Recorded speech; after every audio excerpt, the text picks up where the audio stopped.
Hello guys, welcome to new blog. তো guys, এখন আমি আমলকি নিয়ে বসে পড়েছি। এগুলিকে কাটবো, কেটে রোদে দেবো, আর এগুলি দিয়ে বানাবো মুখশুদ্ধি।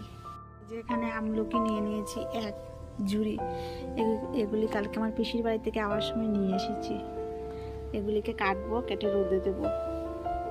তোমাদের কার কার মুখশুদ্ধি খেতে ভালো লাগে আমাকে জানিও কমেন্টে। আর আমলকি খেতেও কার কার ভালো লাগে জানিও। যে আমলকি দেখো, এখানে আমার কিছু কাটাও হয়ে গেছে। তো সবটি আগে কমপ্লিট করি, তারপর তোমাদের সাথে শেয়ার করবো যে এগুলিকে আমি কীভাবে রোদ্রে দেবো শুকাতে। এই যে বন্ধুরা, আমার আমলকি কাটা হয়ে গেছে। এখন এগুলিতে বিট লবণ আর একটু লঙ্কার গুঁড়ো দিয়ে মেখে রোদে শুকিয়ে দেবো।